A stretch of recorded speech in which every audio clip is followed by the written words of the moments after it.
বিসমিল্লাহির রহমানির রহিম। বন্ধুরা কেমন আছেন? নিশ্চয়ই ভালো আছেন আর ভালো থাকেন এই শুভকামনাই করি। আমি অমর মহানায়ক সালমান শাহর ভক্ত হিরাশা চলে আসলাম শয়তানখালী ব্রিজ। এখানে ব্রিজ আরেকটা আছে ওই পাশে, এটা ভাঙ্গা করা অবস্থায় আছে। আর এটা হলো শয়তানখালী ব্রিজ। দেখতে পাচ্ছেন একটা খাল গেছে, খালের নাম হলো শয়তান খাল। শয়তান কোন আমলে খালটা খনন করছিল এটা কেউ বলতে পারে না, ইতিহাস কেউ বলতে পারে না। আমি অনেক 100 বছর যারা মুরব্বী আছে তাদেরকেও জিজ্ঞেস করেছি এই খালটা শয়তান কোন আমলে খনন করছে এটা কেউ জানে না, আর জানার কথাও না, কারণ এটা প্রকৃতির নিয়মে হয়েছে, সৃষ্টিলগ্ন থেকে হয়েছে। এই খাল, নদ, নদী, বিল, সাগর, মহাসাগর এগুলো কিন্তু প্রকৃতির নিয়মে সৃষ্টি লগ্ন থেকে হয়েছে। পৃথিবী যখন সৃষ্টি হয়েছে তখন থেকে এগুলো সৃষ্টি হয়েছে।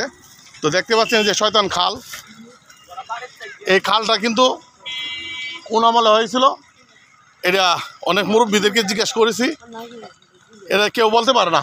সবাই বলে খালি এই তোমরা যাও, কথা বলতেছি, তোমরা তোমাদের কাছে যাও। সবাই বলে শুধু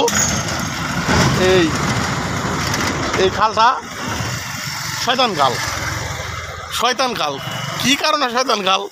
শয়তান কি নিজের হাতে খনন করছিল? এত বড় লম্বা খাল দেখেন, মাইল যাচ্ছে, ওই দিক দিয়ে দেখেন কত লম্বা, দেখতে পাচ্ছেন? ব্রিজটা মোটামুটি বড়ই, এই শয়তান খাল। তো বন্ধুরা এই হলো শয়তান খাল। তো সামনে আরও দেখাবো ইনশাল্লাহ। আমি হাওর ভ্রমণে বের হলাম, বাইসাইকেল নিয়ে ভ্রমণ করব।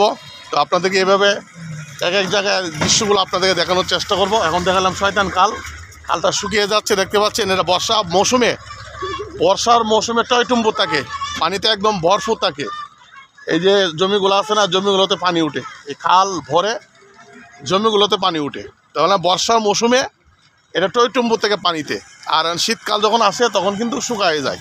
এই জন্য কাল শুকায় যাচ্ছে, দেখতে পাচ্ছেন কাল শুকিয়ে যাচ্ছে, কাল একদম শুকিয়ে গেছে একদম। এটা কালটা নদীর সাথে, কংস নদীর সাথে সংযোগ।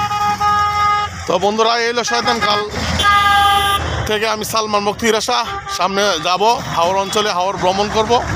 আপনাদেরকে নতুন কন্টেন্ট, নতুন ভিডিও দেখাবো ইনশাল্লাহ। সেই পর্যন্ত সবাই ভালো থাকবেন, সুস্থ থাকবেন, সুন্দর থাকবেন আর নিরাপদে থাকবেন। ভিডিও দেখার পর লাইক, কমেন্ট, শেয়ার করে সাথে থাকবেন আর পাশে থাকবেন। আসসালামু আলাইকুম রাহমাতুল্লাহি ওয়া বারাকাতুহু।